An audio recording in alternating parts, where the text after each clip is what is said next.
Hola, buenos días. Yo soy el licenciado Manuel Alejandro Flores Arrieta. Soy licenciado en Derecho por la Universidad Abierta y Estancia de México y soy eh, criminólogo por la Universidad Rosario Castellanos.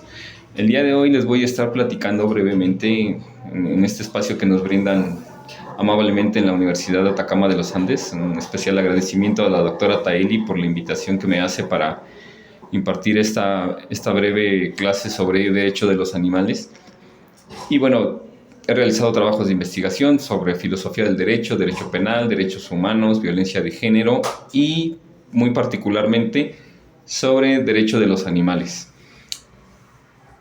Voy a comenzar citando a Jürgen Habermas en aquello que dice que todo en las ciencias sociales es un discurso y bueno, obviamente en la filosofía del derecho pues no es la excepción, ni en el derecho es la excepción.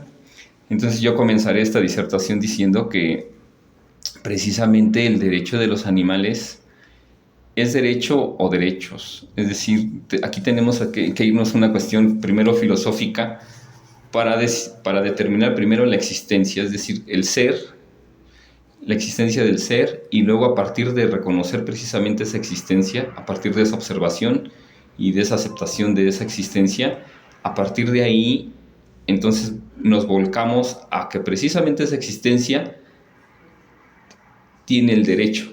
El primer derecho es el derecho a la existencia, es decir, es el derecho a la vida misma.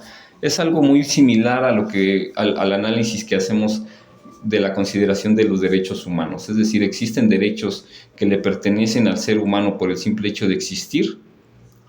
Estos derechos se desprenden precisamente de la dignidad intrínseca o inherente que tenemos los seres humanos. Es decir, de nuestra propia existencia se desprende esa dignidad o ese valor que tenemos como seres humanos.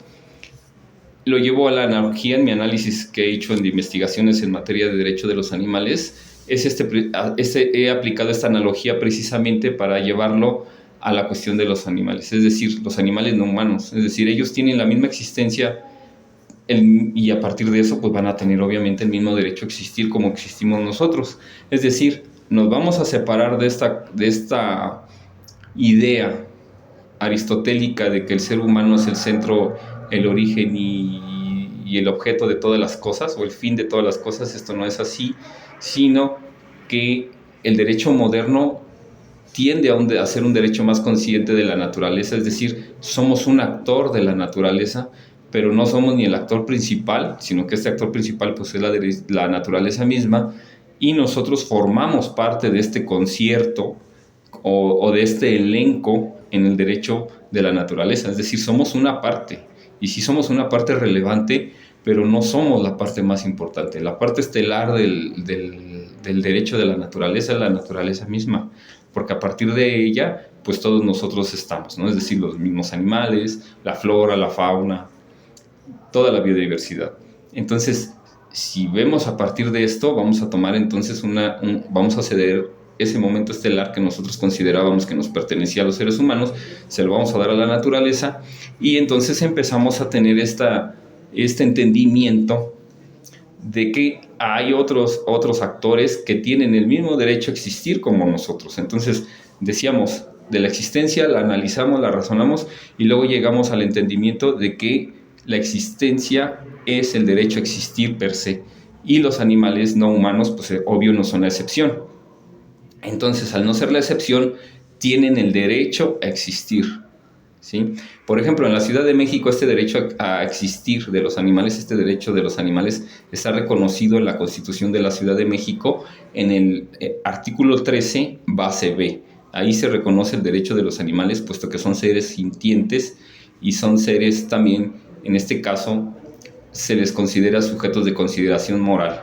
En esto hay un debate en la Ciudad de México, sobre todo con académicos. Incluso yo estuve debatiendo unas cuestiones hace unas 2 semanas con quienes fueron mi comité de posgrado, porque platicando precisamente sobre el derecho de los animales y sobre la condición moral, uno de los académicos me decía que los animales no pueden tener condición moral porque no tienen raciocinio a ese nivel y no son capaces de determinar qué es lo bueno y qué es lo malo.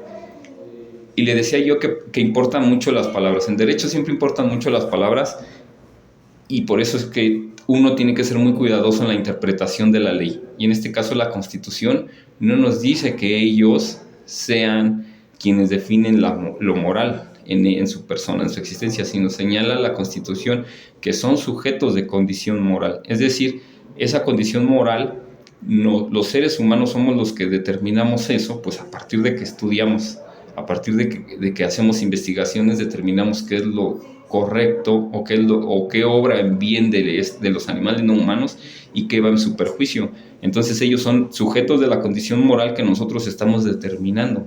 Porque, por ejemplo, ¿no? Ellos tampoco son sujetos capaces de crear derecho, o al menos derecho escrito, ¿no? Entonces, en esta situación, si partimos de ahí, pues son sujetos de esta condición moral, nos dice la Constitución de la Ciudad de México, y a partir de ahí, continúa la Constitución, se vuelve puesto que si ya se reconoció ese derecho de los animales, se le reconoce su capacidad sintiente, entonces se les reconoce esta dignidad, y por ello, al tener ese valor inalienable e imprescriptible como lo tenemos los seres humanos, ellos son sujetos de esa condición moral. Es decir, los seres humanos que somos los que creamos los sistemas normativos, estamos reconociendo qué son las cosas que pueden obrar en su favor del bienestar y cuáles son las cosas que obran en su perjuicio o atentan contra su bienestar. O sea, somos nosotros quienes delineamos eso. A partir de ahí, de ese derecho, y a partir de que queda constitucionalizado en la Ciudad de México el derecho de los animales no humanos, a partir de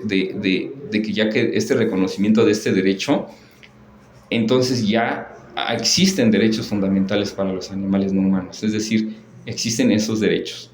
La Ley de Protección y Bienestar de los Animales de la Ciudad de México, que es la ley reglamentaria precisamente del artículo 13 de la Constitución de la Ciudad de México, base B, la cual, como les decía yo, da el reconocimiento del derecho de los animales no humanos.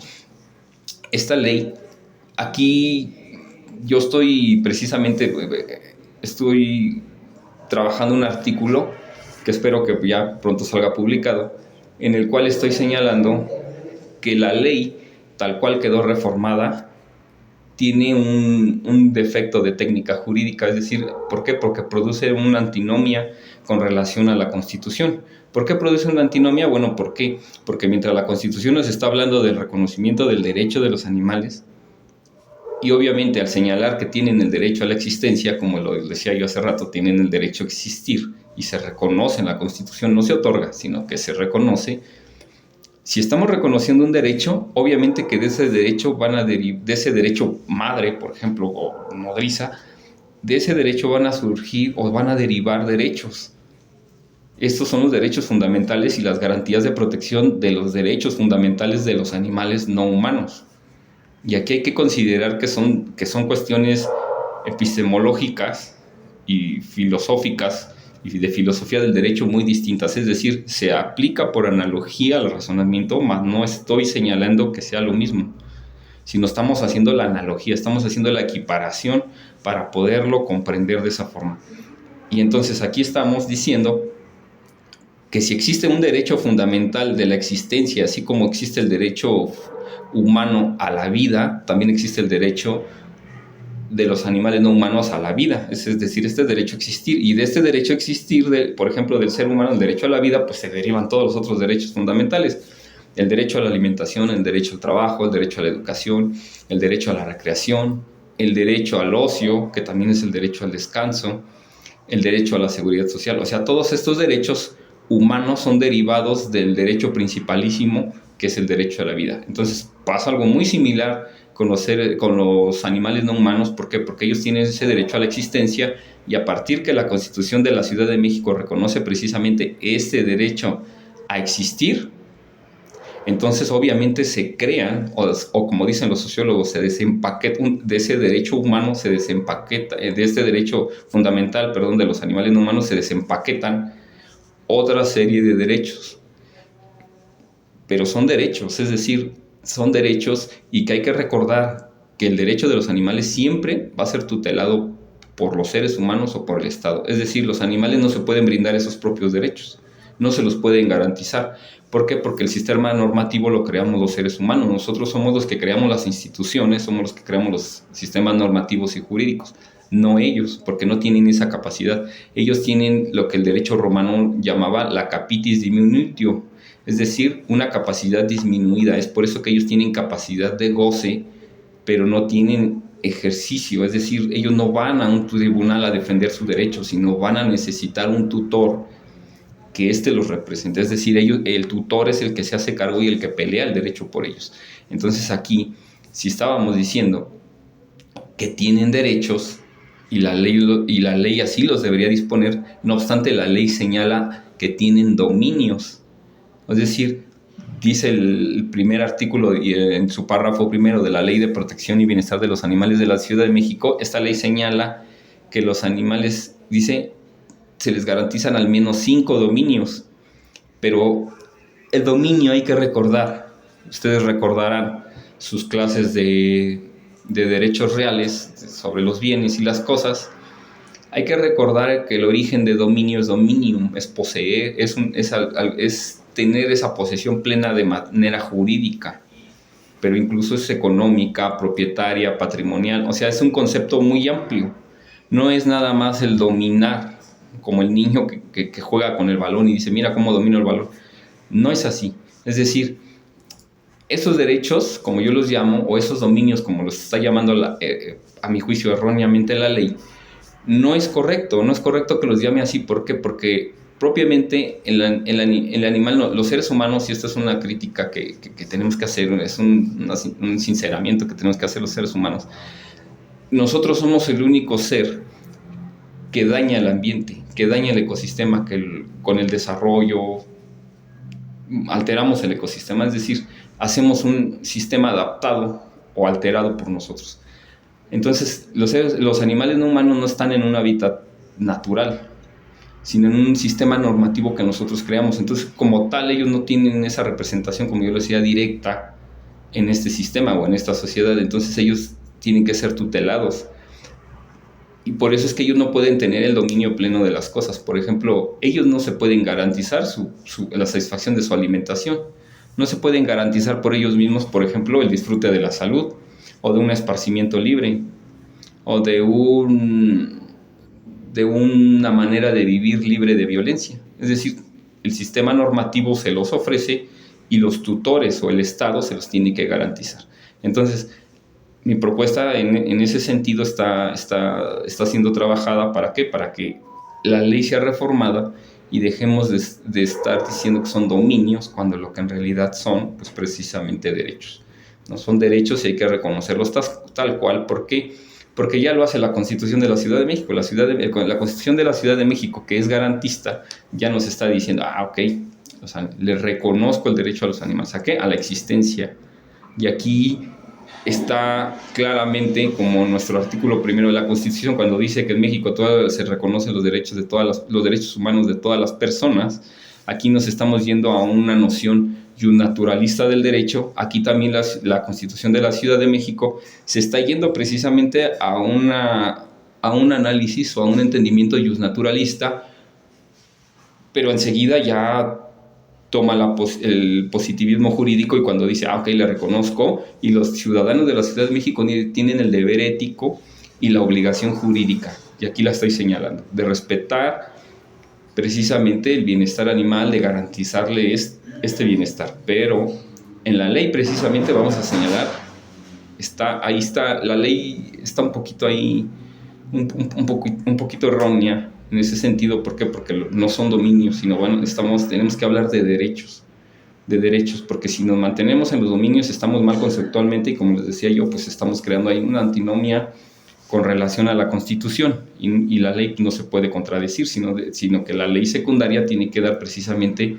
las formas de cómo se va a dar el cumplimiento de lo que está señalado precisamente en nuestra Constitución.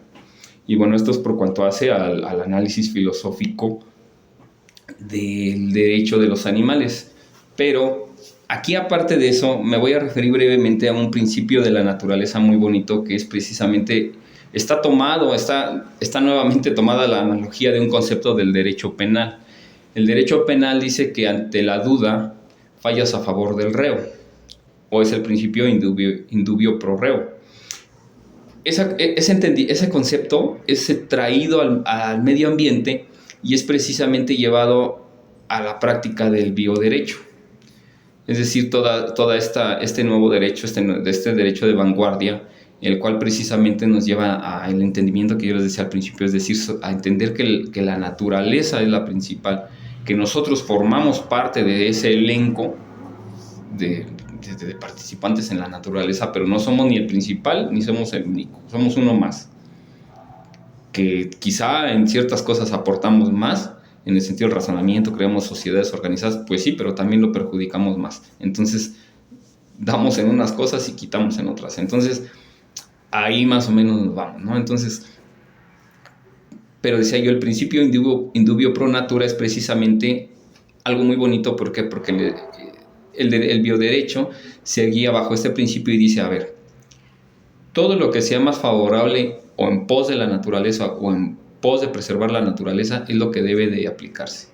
Es decir, la naturaleza debe ir primero. ¿Por qué? Porque de esta manera garantizamos la existencia no solamente de nosotros como seres humanos, sino la naturaleza, el ecosistema, los animales, los seres vivos, la flora y la fauna. Entonces, este principio es precisamente eso, es todo lo que sea a favor de la naturaleza se debe ir primero, por el bien de todos.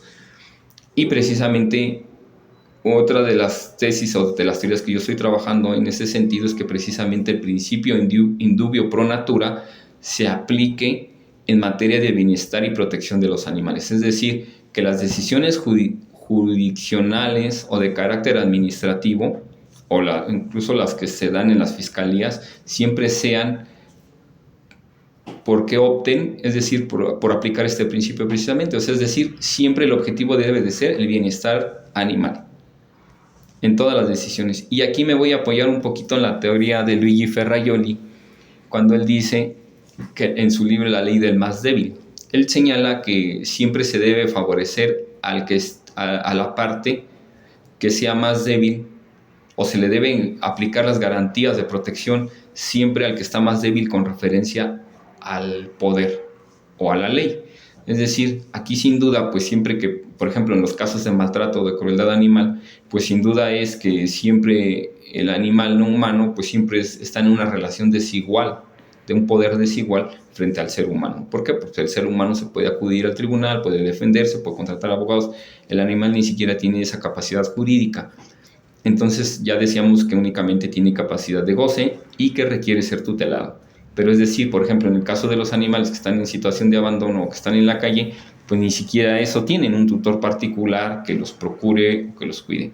Entonces, ¿qué pasa con un agresor? Pues si ya decíamos que está en una situación de desigualdad, pues aquí se hace todavía más aguda, porque el animal pues nadie lo cuida, nadie lo protege y sin embargo es agredido por personas. Entonces, cuando estos casos son denunciados, pues los operadores, ya sean fiscalías, operadores ministeriales, operadores policiales, operadores en los procesos jurisdiccionales, pues deben precisamente aplicar este principio de indubio pro natura, es decir, siempre a favor de la naturaleza y en este caso del animal no humano, y como decía yo, siempre citando a Ferrajoli, pues aplicando su teoría de la ley del más débil, es decir, quién es el más débil en esta contienda, en esta litis, pues en este caso es el animal no humano.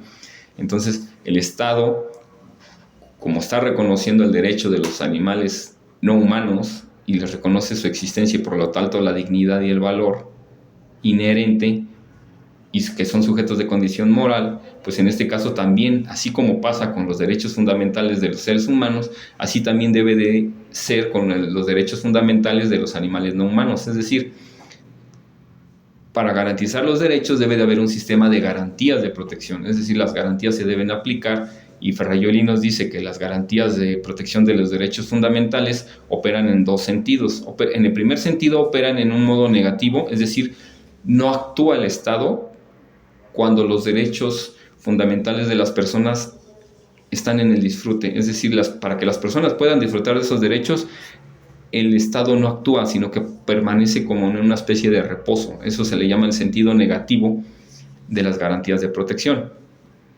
Pero por el contrario, cuando estos derechos fundamentales son lesionados, el Estado debe actuar.